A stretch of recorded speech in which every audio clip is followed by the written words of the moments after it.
Hello and welcome to Power Reflections, a proud member of the Duff Network, where we reflect on Warbo's most unfinished work as it releases. I'm Ruben Morehouse. And I'm Elliot Diebold. And happy Pikmin 4 release week to you, Elliot. It is, but then also I feel so unprepared for this episode. I played too many Pikmins, Ruben. So how did you feel about when Avery plucked all those Pikmins and threw them at the Titan? You know, like little characters coming together to defeat a big character. Like the I thought I dreamed there. that part. No, I do actually have a Pikmin adjacent thought that comes up in this chapter that I'd been thinking about. Because I spent all of last month replaying Pikmin 3. We'll talk about it when we get there, but I do have Pikmin chat to bring up for Great. Can't wait. So stay tuned for that, folks. And if you want more Pikmin chat, of course, the place to go is the Discord where we record these episodes live. Yeah, I will talk at you about Pikmin for hours if you want. But let's get into it so we can find out what this teased Pikmin chat is. So yes, today we're talking about Finish Off 2412, which is from Avery's perspective, where Avery is trying her best to Lucy-fy herself, flying around with her glider, dropping bombs on people, just like Lucy would. Yeah, I mean, this is, for an Avery chapter, this is rough, right? Like, we're talking about how she's trying to be Lucy in a lot of ways. This kind of felt like a Lucy chapter in that it was just, a lot of this chapter is grim.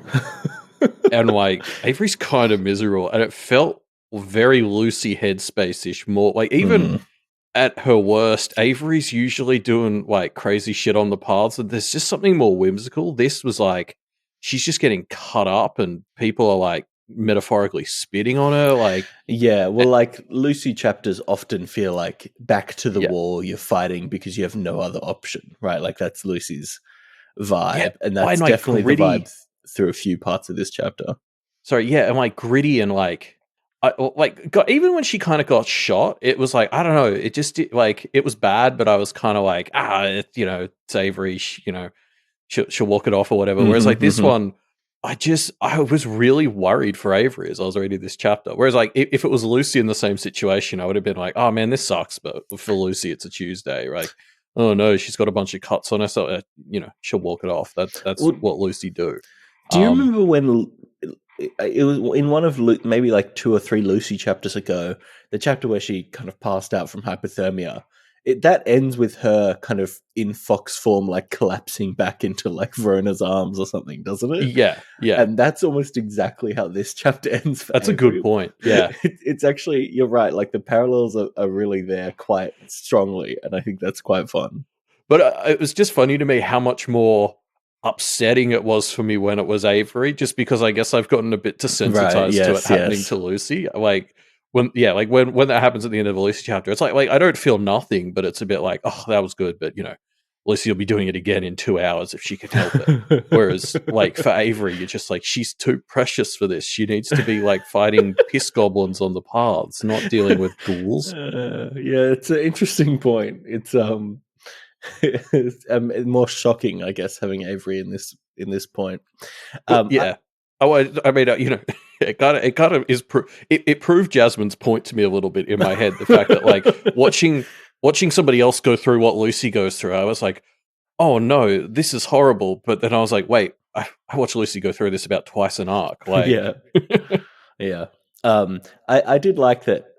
Avery's in combat mode now, but her method of combat is like dive bombing people, and like really it's about manipulating focus for the first half of this chapter, right? Like I think that's really funny. It's very Avery-esque. Even though she's trying to be more upfront and fighting. Yeah, like even her on the front lines is still like dive bombing. That's still kind of arrival and departure spin on being on the front lines. Yeah, it's very fun, and that's the real fun of. Like we talked about this last week, but the real fun of this whole idea is it's not watching them try to emulate each other. It's watching them trying to put their own personalities into the roles that the other ones usually fulfill. And like little moments like that really sell it. Like, and again, this is such a great, that core premise is such a fun and pale concept. I love it. Yeah. Oh, we're up to the Pikmin thing. Oh, here we go. Here it comes. Okay, so there is this moment where Avery thinks like about the weirdness of how some of like the goblin practices that people like Liberty in America use is you basically like summon a goblin to be alive for a few happy seconds and then they Hmm. blow up and die. And like she kind of skims the ethics of doing that. And it was something I was thinking about like a month ago reading the chapter as I was playing Pikmin 3, because you do the same thing in Pikmin. You bring these Pikmin to life and then immediately kill them because they don't have leaves yet, so their lives don't matter. And like I don't know, like in a story where we've been learning so much about like how great goblins can be and how all goblins should have the opportunity to grow up, I don't quite know how to reconcile that there are also these practices which seem to be okay where you summon a goblin to life for like 5 seconds and then it dies. Well, I think the difference is what you hinted at there of it's the opportunity, right? Like the opportunity to have a different life if that's something that they decide to pursue. Like Gillette is a perfect example of that, right? Something that was summoned for a specific purpose that's pretty short lived, but Verona kind of made more of a connection with Gillette, or Gillette kind of, I don't know, yearned for independence slightly more, and then that avenue was kind of available to Gillette. So that to me is the distinction. Yeah, but I guess that's exactly my point, though. Is like with if Liberty is doing something like creating goblins on these bombs she's dropping to tinker with them, and then like the bomb's going to blow when it lands, right? Like that goblin doesn't get that opportunity. Is kind of my point. Well, Like, I think they do. If they there are infinite ways that a goblin could try and make a case for themselves to have a different opportunity, right? I mean, they don't do that in this scene, but imagine a little goblin pipes up and goes, "Oh, actually, no, do the bomb in this way, and I'm going to go do this other thing, or whatever." Right? Like, but that's I asking would a see bit them. much if they're only going to be alive for 10 seconds if they don't step up. I mean, like it's Well, just like because I reread Toadswallow's interlude recently, and like his whole thing was like he was born in a fighting pit, and his entire thing is kind of based around the idea that he was like goblins shouldn't be killing each other when they're born mhm. and all that. And I'm like, and I think we're all fully on board with it. But like, I don't think that like the goblins' liberty is bomb dropping get that same opportunity because they've got Mm, 5 seconds to figure out life or they die. mm. But then also, I guess if you're bringing them to life and like it's like that fucking tomato sauce thing from the Rick and Morty. I don't know why that's my go-to example, but you know the pass the butter The robot. butter Like butt, yeah. yeah, like if you bring a goblin to life and that goblin loves being in bombs, it drops a bomb and it has 5 seconds, and that's all that its life is going to be. Is that okay? Yeah, yeah. I mean, like, yeah, I see what you're saying, but I don't know. It doesn't rub me that much the wrong way because it's pretty neatly contained. Like, Yeah, I don't know. It's the same thing as like Percival. Like I don't know. I think you could argue this until the cows come home, really, because it's like you're mm, trying to at this point you're trying to draw the line on what lives deserve opportunity and what don't. yeah, I think you really need a case for a goblin that, that is in this exact situation and pushes for something more. I don't know. Yeah. I just, what if one of those little goblins on one of Liberty's missiles could have grown up and cured cancer? Like Yeah, yeah, that's a really good and tight argument, Elliot. I mean, I'm only It's half more joking. likely they Like would have grown up and caused cancer, to be honest. Yeah. That goblin could have been the one who grew up and cured the cure to cancer. Yeah, yeah. Wow, inspiring. um, Um, yeah. Also, I wanted to call it this moment where Liberty, Avery goes up. She's like, "Liberty, I need like lots of big bombs. Do you have like big bombs? I want to speak some Titan at him." mm. And Liberty's like, "Oh shit, I wasn't prepared for that. I didn't bring my bomb outfit because you've already seen it." Which is a And very funny moment. yeah, well, especially because I was like, I want to be mad at that. Like, that's the stupidest fucking reason. But also, Liberty's whole thing about how she's treating it like it's a cartoon and that's actually really powerful for her and all that. I was kind of Yeah, like, well, yeah, not doing the same thing twice is like a core component of cartoon life. So, like, yeah, I was like, I want to be mad at this, but that's fair. Like, yeah, it's so funny. yeah. Totally. I mean, it is a fair. What can you do? She Yeah. just didn't bring the outfit because we'd already seen it. That's fair enough. Um, Also, we get it confirmed that Mr. and Mrs. Flowers are Nectar's parents. Yeah, I think that had been incorporated in everyone's headcanon already. Yeah, but because obviously Mr. Flowers lost an arm, and I just feel like karmically that probably evens out naming your daughter Nectar. Yeah. Like, did he deserve it? I'm not saying that. Nectar Flowers. Oh, it's classic. Avery has a bit of a forceful landing as she's flying around and decides to deal with some of Nibble and Chloe's friends who come out of the forest. Yeah, I thought that was super interesting because, like, it's been very bogeyman centric this arc, like conflict wise, and I was a bit like, oh, why are we suddenly doing ghouls and wraiths and echoes for Avery? I couldn't think of any clever imagery stuff for that, but like I thought it was interesting that just suddenly Avery's the one going up against ghouls and stuff like that. Maybe we're meant to take from it this mirror to some of the tender moments that Lucy has had with Chloe recently, and now Avery's being the face of a bunch of ghouls. I don't know. I don't know. It feels like there's probably something there, but it's gone over my head. Yeah, and this is the most like straightforward brawl that we've seen Avery do in a while, right? But she does well. She holds her own with that with her various sticks smacking things. Yeah, her cobbled together ugly stick monstrosity. Yeah, yeah, I agree. There's like a lot of that this chapter, but obviously, like part of Avery trying to do the Lucy role is there's just some, face to face scrapping, and sometimes you just need to smack people with things. Yeah, and she's good at it. I mean, she's not Lucy good at it, but she's good. Yeah, it feels kind of more brutish than Lucy's like calculated slicing. Well, I guess Avery doesn't have as much of the Fey refinement. She's good. She's got a lot more goblin in her relatively. So her primary weapon is a big stick. But yeah, so then Avery kind of is running around the battlefield, talking with innocents, refueling, and kind of gathering things from allies. I love the use of refueling in that. She steals so much fuel from them. It's such a funny little moment of these people being like, yeah, sure, we can help you out. Here's where the fuel is. And Avery just steals a bunch of it. And it's like, there's only one can left. Sorry, don't check my pockets. My favorite part is that she leaves a note. Like, Avery, you goober. Like, so Avery. Yeah.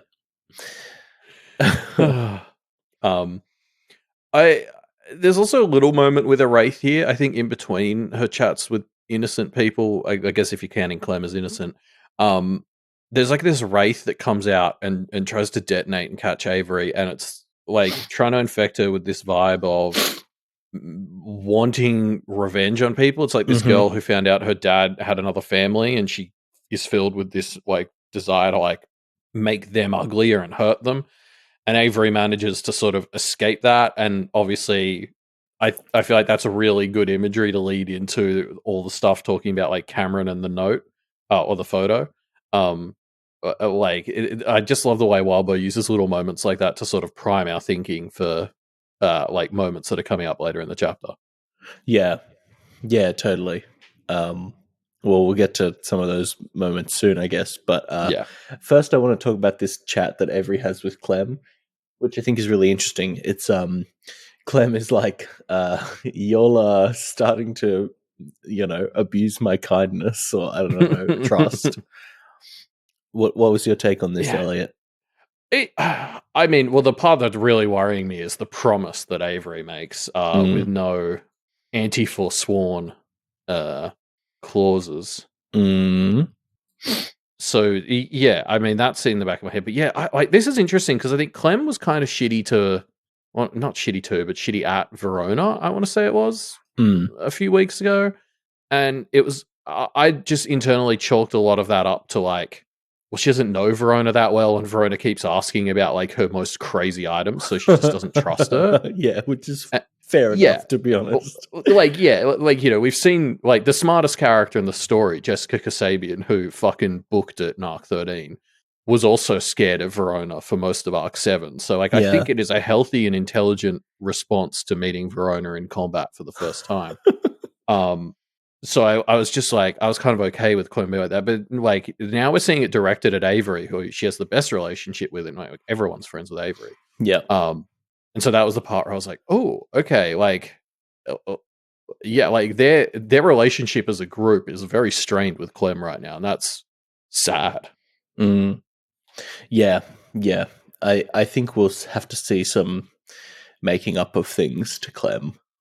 Yeah, like I know it's hard because it's like, well, yeah, I mean, they're in a war. Like, yes, they're asking. It's like, oh, you're asking for my dangerous items. It's like, yeah, did you see the Titan, Yeah, bro? Like, you've seen what's going on, Clem. But yeah, like I think if you gave her a good look at the Titan, she'd be like, take the matchbook. The point that she got it back though was actually very interesting. So like Avery got that, gave it to Thunder Bay, and then somehow it's sort of escaped. And like that's the part where I think Clem, like that's what's really irritating Clem is Clem's whole thing is like her life has been defined by needing to be responsible for these objects. Yes.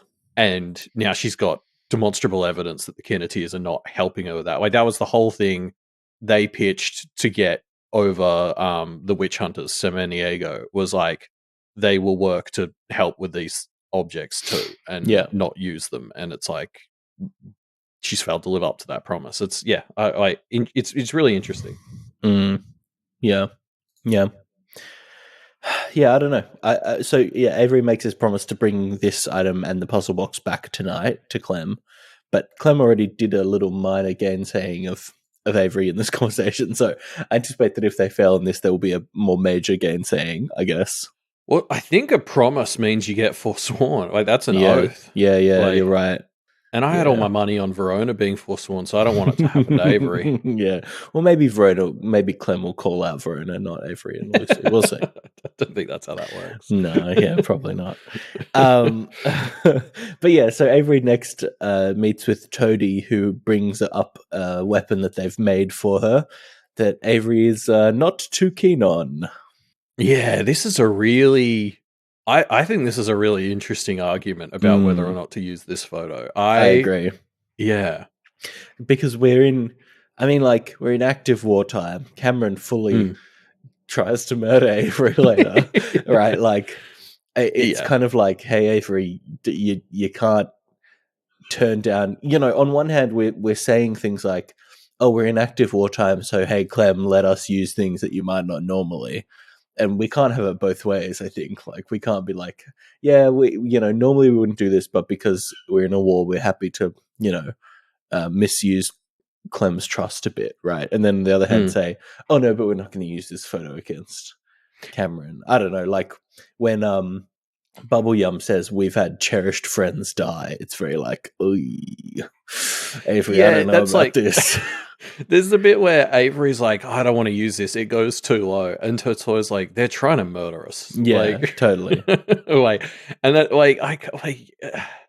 but then on the other hand, you're like, damn, Avery, sting to them convictions. Like, you kind of can't help but appreciate it.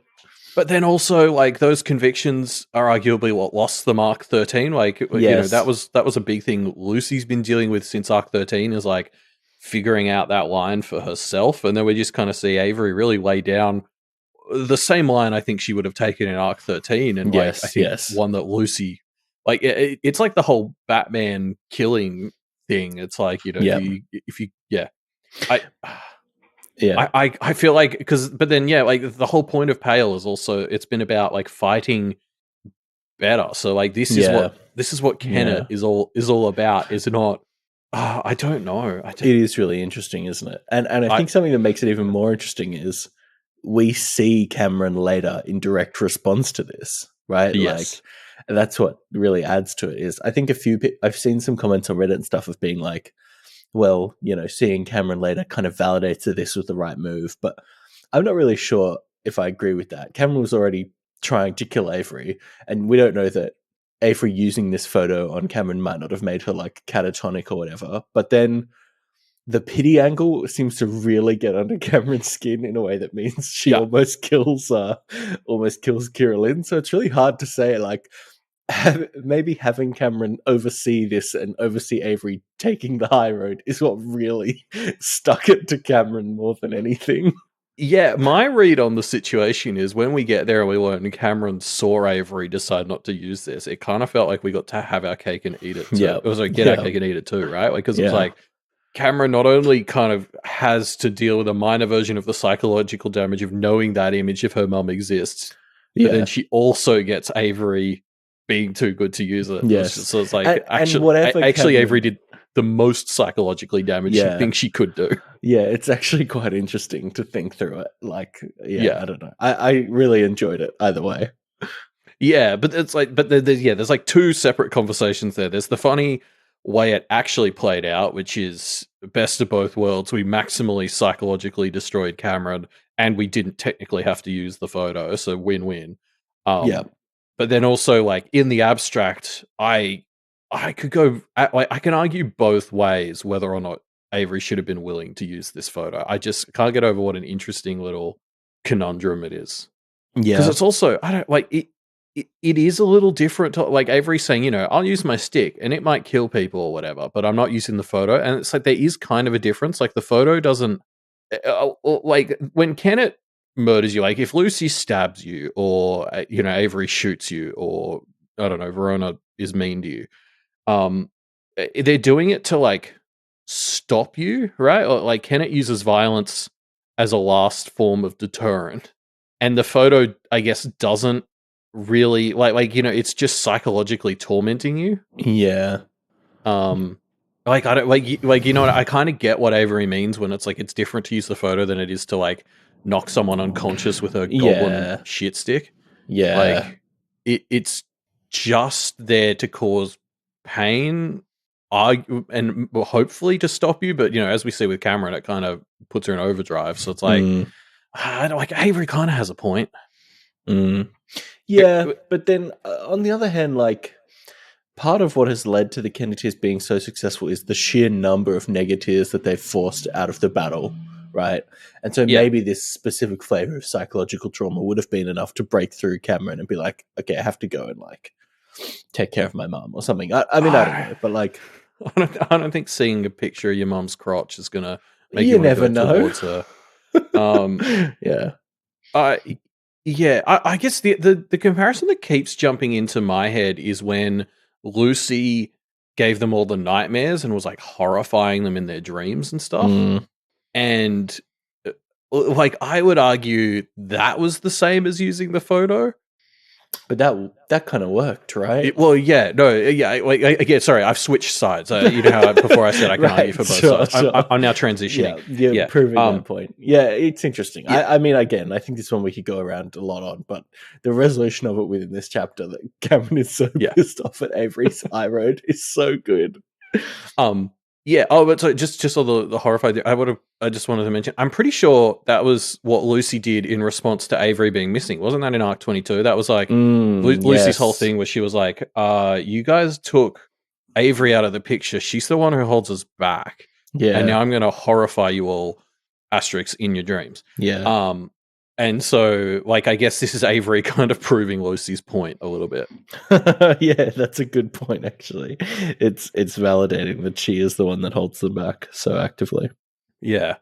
I also wanted to call, I had a few points in this chapter. I wanted to call attention to Snowdrop, because I think she keeps going, she deserves more attention than she gets. But I really, really love this moment where Toadswallow is kind of pissed at Avery that she won't use this photo.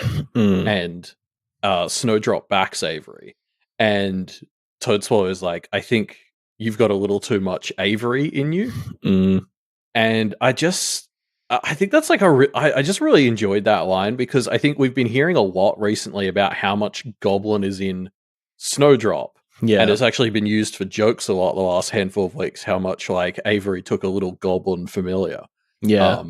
And so I love using that thing that's been in her head, kind of flipping it, and, like, Toadslow's bringing up, like, this decision Avery's made here not to use the photo is, like, so Avery that it's overpowered all of the Goblin and Opossum in Snowdrop. Like, this is such an Avery decision that 1/3 Avery that's in Snowdrop is just like, no, we can't use this. But maybe it's a matter of perspective, Elliot. Like, to us, Snowdrop seems more Goblin because we're humans, but to a Goblin, Snowdrop seems more yeah.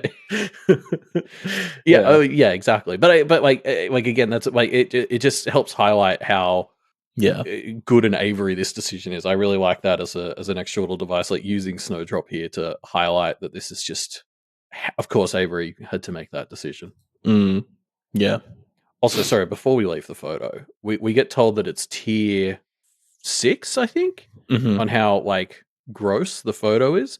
And we get a brief description on how these tiers work, and they're logarithmic, which I just thought was funny because we had that whole discussion question last week about like measuring systems for realms and stuff. And like, I love that actually the goblins are the ones using a logarithmic scale immediately afterwards, because that is confusing and ridiculous. Yeah. Yeah. It is. It's very goblin. So yeah, Avery takes off again, is kind of taunting the Titan more, and is leading it closer back towards the St. Victor's practitioners.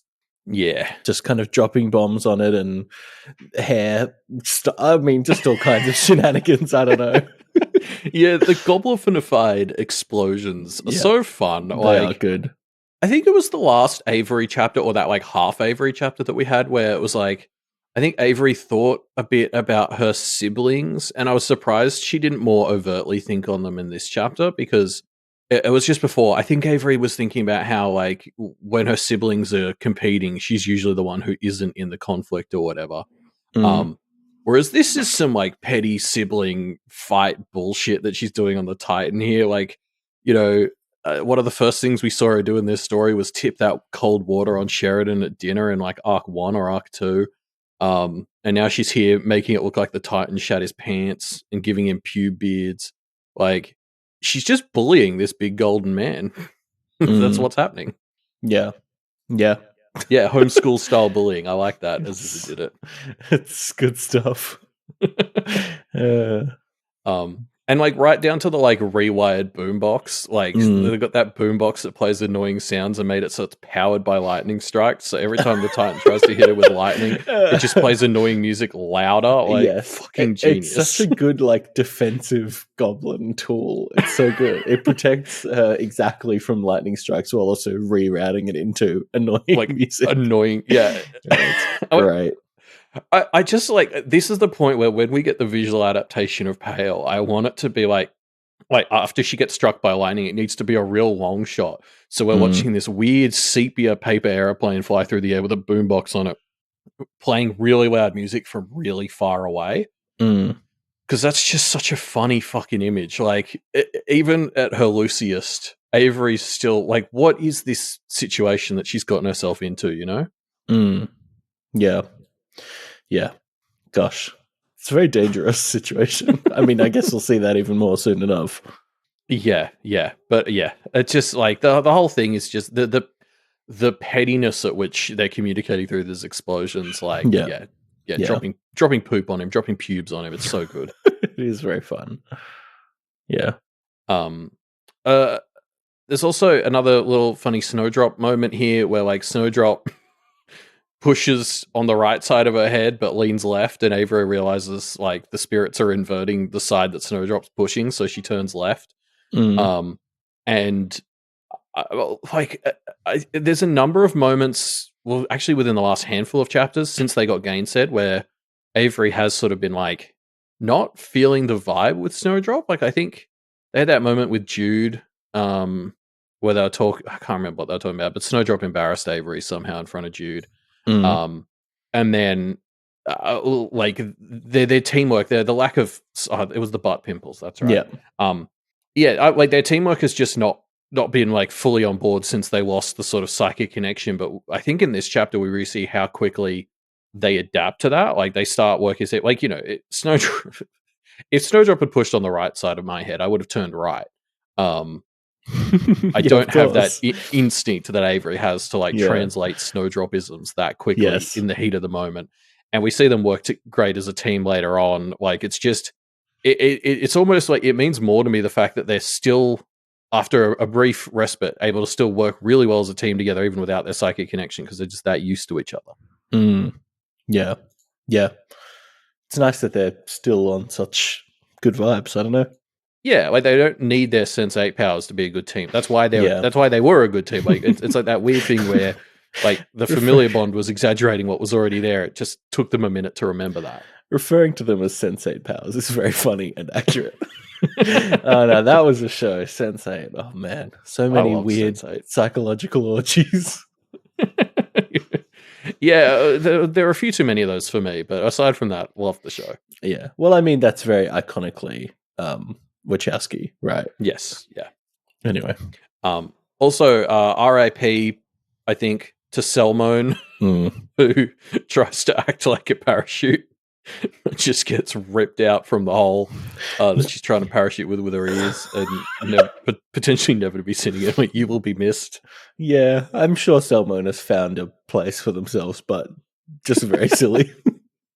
Yeah, and like Bang, I don't remember Bangnut being so cool, but Bangnut's an absolute fucking player in this chapter. Like, he comes in with his shotgun a bit later. Like, he's killing it. Like, I was like, wow, when did Bangnut get cool? Yeah. Yeah, that's interesting.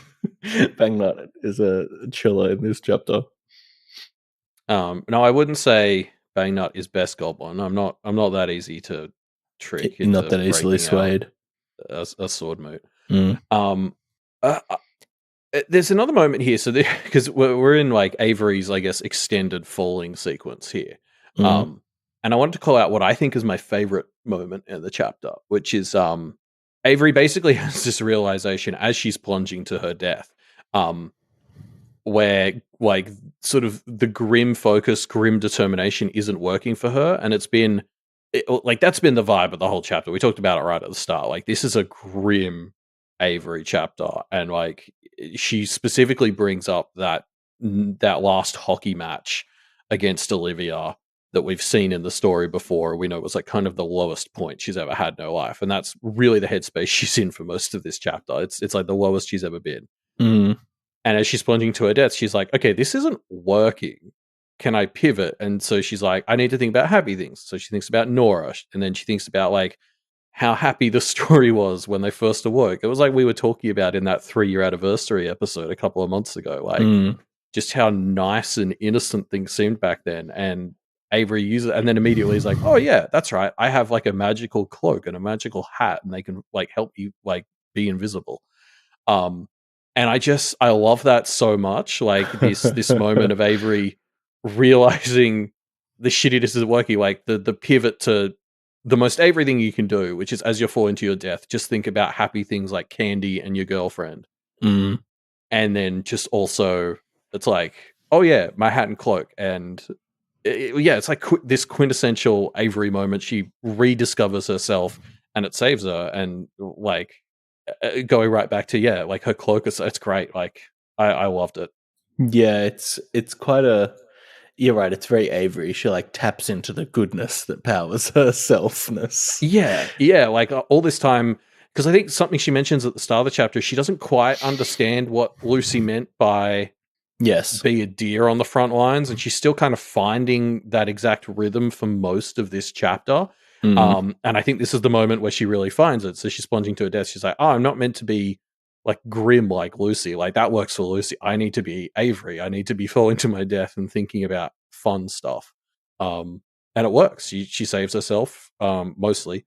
And it also marks, I think, 2 chapters in a row where the Kenneteers have been saved in a clutch moment by remembering an ability from like their original awakening outfit. Because last week Lucy remembered her mask had fangs and did that. And I'm just like, I'm waiting to see if we'll get a third beetle on those lines, because presumably a Verona chapter is coming up pretty soon to round out all of the beats we've seen in these 2 or subvert them. And it's just like, we know Verona is doing some weird shit with her mask right now.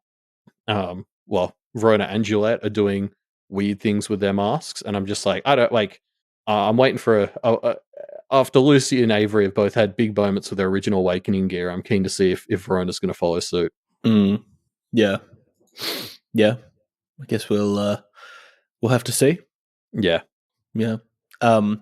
So Avery is brought down. The St. Victor's practitioners bring her down, Cameron specifically, I guess, and they start coming for her. Cameron is very mad and tries to murder Avery plus others. This is so juicy. This is that like like fucking like reality show drama that I crave. It Like it it going on reminded the me of, Negateers. you remember in Avatar that kind of final showdown with Azula where she's just like completely Yes. lost it. It's very much the same energy, isn't it? Of just like the person has not only lost it, but it's like partially lost it because it's so clear that the protagonist they're up against has just got everything that they wanted. Yes. Yeah. And they haven't, and it's just like, it's like tragic. And it's making her more unhinged. Yes, Like that. yes, it's so The good. closer is actually, I love that comparison too, because yeah, that whole thing was like Azula got what she wanted, but it wasn't what she needed. And Yes, like, yes. we talked. I can't remember how much I talked about this last week, but like obviously I had my sort of final 3 Negateers theory, which seems to be pretty good at the moment. And what I really love about the final 3 Negateers as reflections of each Kenneteer is how much each of them got what the Kenneteers wanted when they awoke, but like monkey pawed to absolute shit, and like kind of proving why that was a bad thing. Like Cameron felt alone and unimportant, and like there was no support for her. Not that dissimilar to Avery's whole situation in a lot of ways. And both of them came out of it really craving just a relationship. That's all they needed. And Avery didn't get that for ages. Like she didn't really meet Nora until like 14. It was like Kenneth grew her into someone who was in a spot where she should actually be in a relationship before she met Nora. Whereas, you know, well, I mean, I guess we saw Marissa fuck with her in Arc 2 when she turned into Kel and kissed Pam. We kind of saw that Avery being in a relationship back then was a bad idea. She wasn't ready for it. No, but that was what she wanted when she awoke. And then it's like similarly, Cameron was in the same spot. That was what she wanted. And the Negateer's like, yeah, okay, cool, he's set. Yeah, true. Giving them the worst possible version of that. You're right. Yeah, and like it's the same with like Lucy wanted her fangs, and as we saw last week, she got them. Like Lucy's a fucking killer now, but she also went through a long journey to kind of do that in a healthy way. Yeah, whereas figure Kira out Lynn, where the line of what violence she was acceptable, like she was happy with was. Yeah, you're right. It's a really good point. Like that, all the Kenneteers were given healthy ways to deal with their problems in a way that so clearly the Negateers are not being given. Yeah, like the Negateers and the Kenneteers kind of had similar wants coming into Awakening. It was just those wants were coming from a place of trauma and they were poorly understood. And we're seeing that difference in how the Kenneteers were growing to the point where they could get them in a healthy way, whereas the Negateers have just been given what they wanted when they're in a bad spot, and it makes things worse. They basically got parahumans powers. Yeah, very interesting. But I guess the point of that is, Cameron. she's sinking so far. I'm enjoying watching her dive into the deep end. Yikes, yeah. I mean, yeah. Maybe this makes me think that actually it was good that Avery didn't use the photo. Well, again, I feel like we got the best case. Like, she may as well have, or whatever. Because, like, Cameron knows that, like, we got to have our cake and eat it too there. I also, I wanted to call out Teddy, who's kind of the Negateer we haven't had as much focus on very recently, although I'm expecting him to show up in a Verona chapter soon. But like, he is in this scene and he's just standing in the back being a smartass, and he really felt like the most unhelpful discount version of Verona we've ever seen. Like, I can't wait to hopefully see him go toe to toe with Verona soon, because he will be so out of his depth and it's going to be hilarious. Also, I think Teddy will be really interesting to see in a Verona chapter, because Miller's just left, and Miller was basically the closest thing he had to. Well, I mean, Miller was his Sylvia, I guess. Yeah, he just fucking left him, and I don't think Teddy's going to cope with that very well. So I'm really excited to see Teddy and Verona square off, like we've seen Kira and Lucy, and Cameron and Avery. Yeah, having the showdowns between the remaining Negateers and the Kenneteers is very cool. Yeah, like it's really hard. Like we saw last week how bad, like how Kira was everything Lucy managed not to turn into. We see here Cameron is everything Avery managed to turn not into, and so that has me worried for what Teddy's going to be cooking next chapter, potentially. But yeah, I guess we'll see. Yeah. Like, I don't know, dude's been playing around with alchemy and all this stuff and enhancing himself. We know the big thing Verona wanted was to not be human anymore. So Yeah, wow, I that's a worry. really good point. I'm really worried that Teddy, in response He's to gonna Miller Hulk leaving, out. yeah. Shit, that's hardcore. I love it. But yeah, I mean, should we talk about how Oh, Cameron almost kills Kira? yeah, sorry. Just as that might actually be a good reason for it to be a Gillette interlude, because Gillette is the Verona who is not a human anymore, but got it in the healthy way. Oh, So that's why like Gillette is being a core part to this plan makes so much sense. Actually, themes, Elliot. Themes. yeah, They're like so because powerful. part of me kind of was hoping not for the Verona chapter next, even though it feels like that's where we're heading. Because Yes. I really want to Yeah. find out how Lucy and Gillette cope with the rest of the Negateers right here. So maybe we could get anyway. Sorry, Yeah. I'm just live speculating now. Live specking. No, that's good. Yeah, should we talk about how Cameron almost kills Kira? Yes, please. I mean, like that is playing into this unhinged vibe, right? But like, Yeah, I guess that's the kind of parallel to the Kenneteers, how even in their worst moments, the strength that they gain from each other and from the trio is so defining for them, and clearly does not apply here. Yeah, because like for a few reasons, I'd actually really love to talk about how I think for the Negateers, this is their summer break. And what's really funny there is like the Kenneteers were at their worst teamwork wise in the lead up to summer break, but they were never this bad. They weren't threatening to kill each other. At least I don't think they were. They were threatening not to talk to each other, and I think that was about it. But like, it's just so funny how the worst for the Negateers is so much lower than the worst for the Kenneteers. Yeah.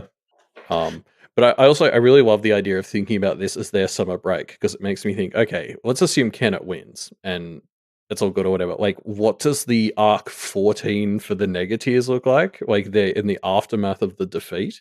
I think that's really funny to think about, like what arc 14 looks like for Kira. Because like arc 14 for me is the one where that was really defined by Lucy coming to terms with keeping the fight going and all that, and like what I almost want a Kira epilogue that mimics arc 14 for Lucy, but it's like a version where she realizes she's a fucking dunce. Yeah, interesting. So yeah, I'm talking about like arc 13 to 14, like the before and after. Like this is their summer break, and then after the conflict would be their arc 14, their fallout. So yeah. But yes, I guess also on the Cameron spiraling train, Seth just freestyle no scopes Cameron. Where Cameron's like, "You're not better than me," and then Seth says, "Gain Z." Yikes! It's just like what's funny is I get what he's saying here, and like, yes, I agree with him to the extent with which, from his perspective, killing Avery as soon as possible is absolutely a good call for their team. Like, yes, 100%. I mean, they've already tried it a few times. yeah. But you know, like, it's that whole thing where, like, if we buy into like just being in Seth's perspective, like what he's saying is right. He's just the delivery of it is so terrible, and like, yes, it's like yes, she is very competent, is what he's trying to say. Yes, so don't underestimate fuck her. Like even battered it on the ground, Avery can probably she does still beat you. And then like then he calls her crazy. And it's just like, my dude, like, I know that you're not the best boyfriend, but... Yeah. Oh, man. It's very funny. I find myself really fascinated by Kira Lynn's role in all of this, too. Like, Kira Lynn at first is confused. She's like, why are you talking about your mom? Like, who gives a shit? And then when Cameron has the thing, when Seth calls her crazy, and she's like, you know why you don't say that to me. And Avery takes note of the fact that like Kira Lynn kind of puts two and two together at that moment. And I don't know. I'm like, that's why like that line there is the big reason why I'm kind of hoping for a Gillette interlude, because it's like I really want to see more from Kira Lynn and Cameron right now. Like, what does Kira Lynn do with that information? I can only begin to guess. Yeah, God knows. Yeah. Convincing Cameron to cut out more parts probably is the answer. Yeah, well, I think I don't remember Kirilin's interlude very well, but I feel like she kind of hated Cameron because like Kirilin's whole thing was that her life was C minus or C plus Carolyn. tier or whatever, Yeah. and Cameron had all the opportunities and had like wasted them. So she always kind of hated Cameron for having a better life and not using it. Mm, And now she's kind of learned that actually like Cameron's life isn't that good. mm. So yeah, I don't know. It'd be interesting to see. Like that, maybe I'm overly optimistic, but I think there's a slim chance that this might touch the human part of Kirillin that's buried deep down somewhere in there. Yeah. Yeah. Um, Also, I wanted to shout out Cameron has that defensive bracelet that she got in her interlude, and she's using it as a way to like lash out. And I just thought it was so funny that you've got a bracelet that is like to keep you safe and be like a personal space bubble or whatever. And she's throwing a tantrum and like lashing out with it. Like it's great imagery to be using your like personal space bubble and lashing out at Avery with it while you're throwing a tantrum about her not using a photo of your naked mom. Yeah, it is interesting. I mean, we were talking about how the Kenneteers were provided like a safe kind of community to help them get past their worst, problems, and this bracelet being like maybe the most explicitly like nicest thing Seth has got for Cameron, and it being turned into Yes, exactly. like Yeah, I love that. just another weapon. I don't know. It's just like so. It's such a perfect example of how, the Negateers are like being abused. I don't know. Well, It's yeah, like, yeah, or like just the worst parts of themselves really yeah, fostered. yeah, Yeah. yeah. Yeah, and I mean, I think there's work in this done in this chapter to really like help us process those differences. Like Avery reminds us about her whole thing with Miss Hardy in this chapter, which was like that was the sort of road Avery could have gone down in the worst case. Like Avery had that unhealthy obsession with Miss Hardy, and that was her brain processing the fact that Miss Hardy had been nice and helped her, and like Avery was in such a bad place, and like a young, still forming brain kind of muddled up the different kinds of affection you can feel. And I think she got like an unhealthy crush on Miss Hardy, and Kenneth grew her out of that. And whereas Cameron didn't get that opportunity. So I love like these references to really old things like that to just sort of remind us these are paths the Kenneteers could have gone down, but were talked out of. And how in Teddy's interlude earlier this arc, we even see Horseman try to explain this sort of thing to Teddy. Like that was when Teddy was like wanting to be with Kirillin, and Horseman was like, "Bro, I think you want a mom, not a girlfriend." It was like that was Horseman trying to do a Kennet to the Negateers and not getting anywhere. Oh, that was such a tragic scene. Yeah. So like I don't know. I think it is really important to remind us of stuff like Miss Hardy, so we can remember that this could have been Avery. Like Avery could have latched onto an unhealthy relationship. Totally. Yeah. Yeah. Wow. On a lighter note, the bit where they can't get the matches out of the matchbook because both of them have short nails is so funny. And I love how Snowdrop is like, she's like, I don't bite my fingernails enough. I'm too chill. Just something about something about the opossum screaming that she's too chill. It's just so funny. Like, yeah. this was the funniest moment. Yeah, classic Snowdrop moment. It's amazing how Snowdrop stuff is still funny. Fucking 3.5 million words later. Yeah. Yeah. Sorry, and again, just to talk about Snowdrop for a sec. Poor Snowdrop being on the front lines. She is not. She's so not built for it. We get that explicitly reminded. We get explicitly reminded of that like 4 or 5 times this chapter. Like, it's so funny that Avery got put in the Lucy role and Snowdrop just kind of had to follow her because like Snowdrop's trying to be Avery's dog tag, but she's not built for it. Yeah. It's good times. But yeah, so Avery escapes amongst all this infighting, and Miller does too as he surrenders. The chapter ends with the gang looking at Gillette and kind of openly pondering, Verona maybe will die. Or at least is in some crazy situation that is as concerning as whatever the fuck Yes. Avery did in Arc Yes, 22. yes. Yeah. I love this Miller moment though. Can we talk about it? Because I openly laughed out loud when I read that. Like that was just, it's so perfect because we saw him in Teddy's interlude at the start of the arc, and Miller's whole vibe in that interlude was just, he's like, I just want to do my science, all this war business, like it just gets in the way of my science. Yeah. And yeah, so like of course it was like the second they blew up his lab and he realized that he couldn't productively do science during the war, he's like, hey, I want to be neutral. Like he's just such a piece of shit. And again, I need to see Lucy's reaction to this, which is why I hope it's not cutting away to a Verona chapter next, because Lucy's going to hate this guy with every fiber of her being. Like he's just like, I'll give you information and then I'll just be neutral and that's fine, and then I'll go back to doing my science, right? Like that's everything Lucy hates about this shit, and I can't wait to see her go off at him. Yeah, I really want that to be on screen. I'm sure we'll get some of those moments. I hope so. Yeah. We also confirm here that an Avery versus Aurum rematch is officially happening. I thought that was happening earlier in the arc, and I got really sad when it wasn't, but now it's back on. I can't wait.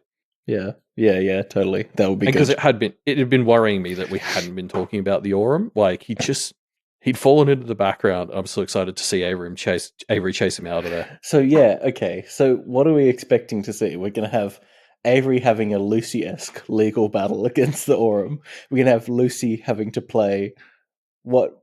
Well, yeah, no, I was gonna say an Avery-esque part of managing the new connection to Miller, but actually Lucy is playing the Verona part, so that doesn't quite line up.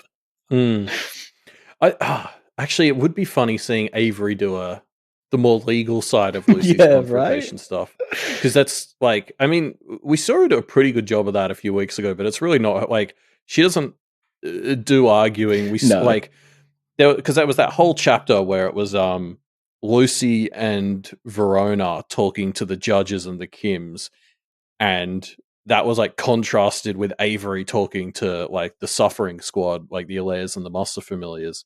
And it was like the contrast there was that in Avery's like version of a discussion, both sides were coming at it in good faith, whereas like Lucy and Verona were not. Like she's just not built to do games, I guess. Yeah. I can't wait to see what because like an argument between her and the Aurum would be very fun, because Avery's just going to be like cutting through any Fae bullshit he tries to put out there. Like if he tries to get clever, Avery's response is like, nah. Yeah. Yeah. You got me shot. Nah. I do like that we've pretty much completely deconfirmed by now the Gillette is actually Verona, theory. In fact, it's kind of the other way around, it seems, where Gillette is kind of just pretending to be Verona so that everyone doesn't wonder what Verona's up to. Yeah, which I think is funny, because I was reading this chapter and I was a bit like, shouldn't the August be wondering where Gillette is? Like, yeah. But I just think it's funny that, again, I feel like Verona is acting as their effing bird, because it's just nobody in the other team seems to have noticed that the clone of Verona is missing. Yeah, very interesting. But yeah, I can't wait to see what Verona's up to.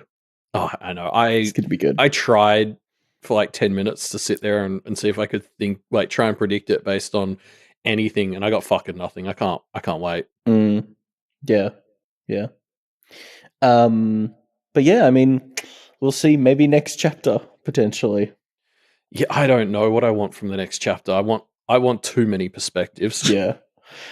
Yeah. But of course, that's not the end of our episode, because we have other segments that we like to do. So, Elliot, as always, why don't you hit us with that mailbag theme?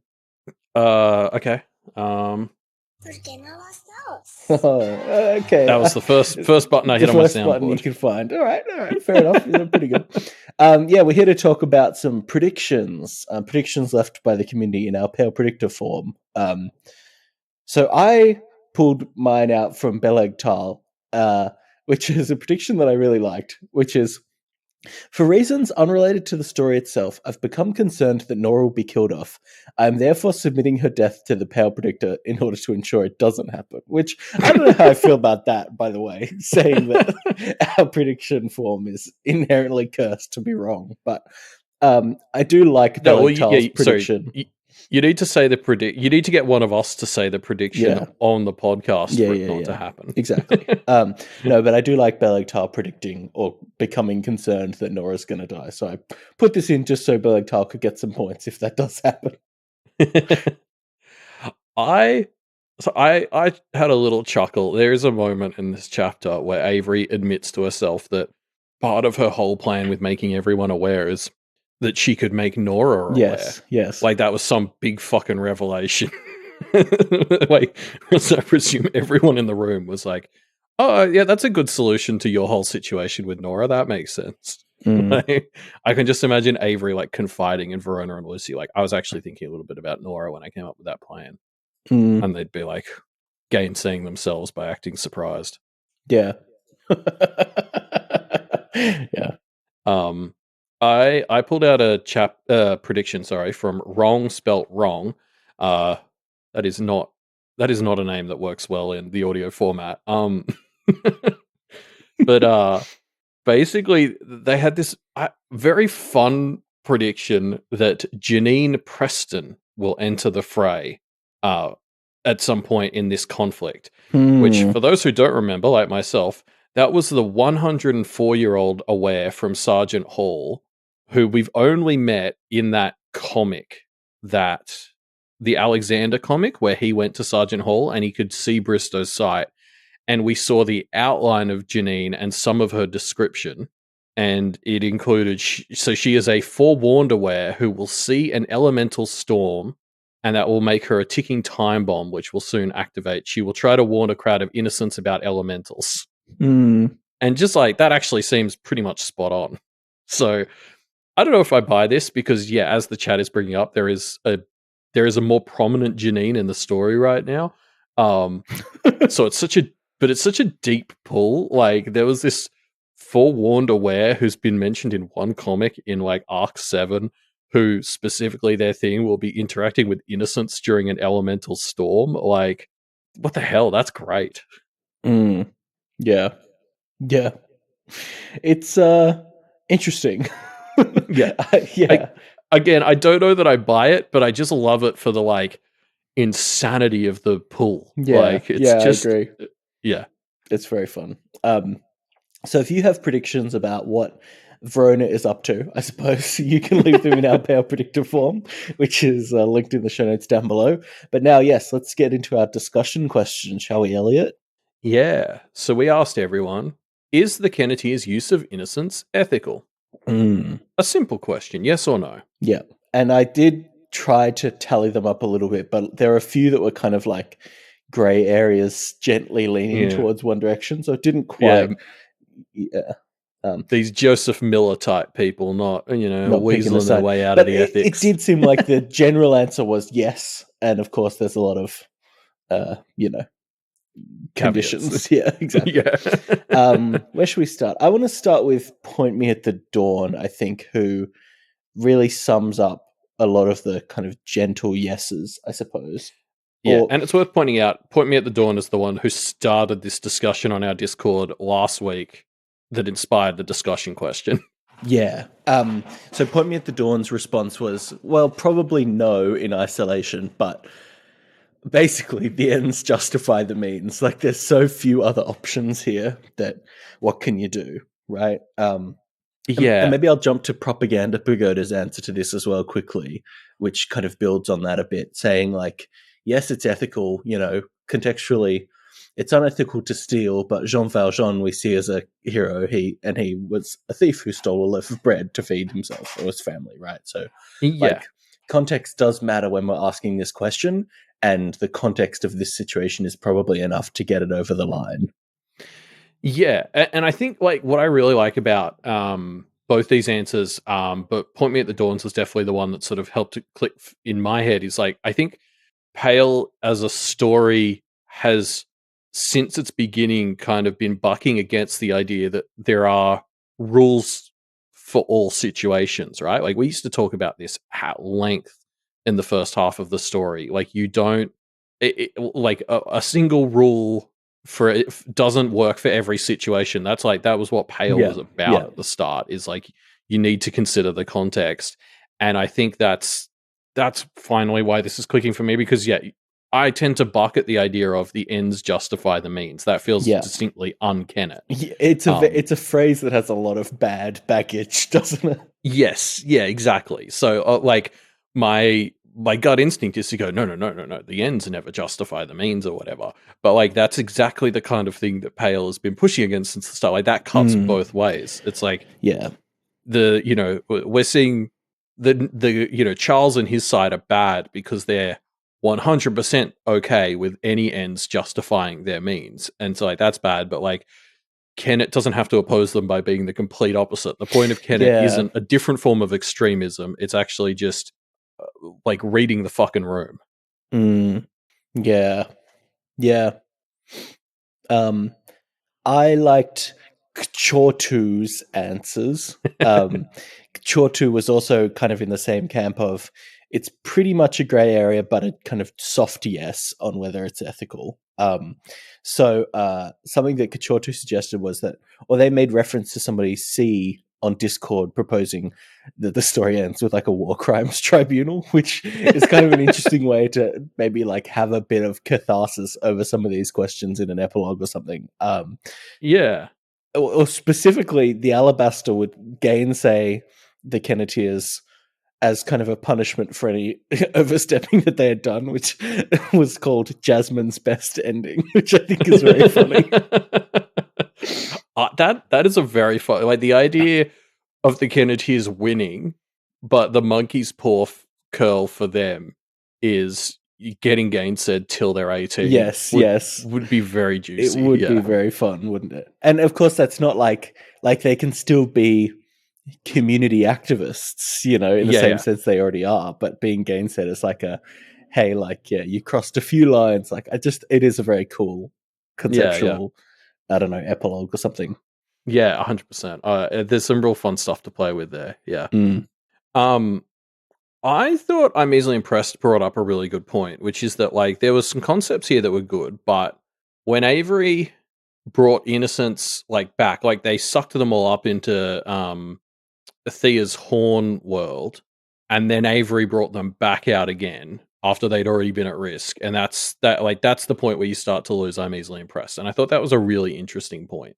Where like, because again, while we're talking about like not being extremist or whatever, like where is like how much can you use them is kind of an interesting point when you're trying to draw these lines, and I think I'm Easily Impressed brings that up in a really cool way, where it's like, what yeah, like there's some good ideas here, but like you've got to be careful. Like Avery saw them all almost die. She saw that kid almost get stolen by that boogeyman, and then she turned around and brought them all right back out again and started using them. And like, is that okay? Yeah. Who knows? Yeah. Yeah. I don't know. Yeah, I thought the responses to this discussion question were very interesting. Yeah. Now, who haven't we? Oh, do we talk about Hobo Demons one? I thought was quite interesting. Which was again kind of soft yes, with a specific point Hobo Demon was making of you can probably find a way to make anything ethical if you think about it long enough, which I thought was just a very interesting thing to say. I mean, tell that to Charles, right? Like he's the king of that. Like, yeah, Charles has spun himself in a web of where all of his shit makes sense. So yeah. I wanted to call out Landis 963, who I think was one of the strongest no's, maybe, except maybe for I'm Easily Impressed, but like just like they were using them as human shields, basically, was what Landis 963 was talking about. And I mean, that's a fair read. Yeah. I mean, that's the real, argument against, right? Is they are pretty much human shields, which conventionally is a war crime. Traditionally frowned upon. Yeah, which is quite fun. But yes, I think that's everyone. Are there any we missed? I think that's all of them. I don't know. We've been jumping back and Yeah, forth. I think maybe Ace thank of you, everyone. Swords. Did we mention them? I thought we got Ace of Swords as well. Oh, okay. Anyway, Yeah. Ace of Swords was on the fence as well, which saying, yes, they're putting them in danger, but they've also been working pretty hard to protect them, which I think is also a pretty good justification. Although, you know, if it's their fault, they're doing their obligation for sure. But thank you, everyone, for leaving your discussion question answers. We've got a new discussion question this week. I just thought it was interesting that we see Miller defecting, and we're kind of setting up the conflict between the final three Negateers. I guess the question that it raised for me is, are we going to see any more Negateers or more likely Negateachers defecting? If so, who do we think are going to be the last group left fighting on Charles's side? Like, can you imagine, if we're on the topic of Cameron becoming more and more unhinged, can you imagine what would happen if Seth kind of stepped out? You know what I mean? How would Cameron react to that? I don't fucking know, and I would love to see it.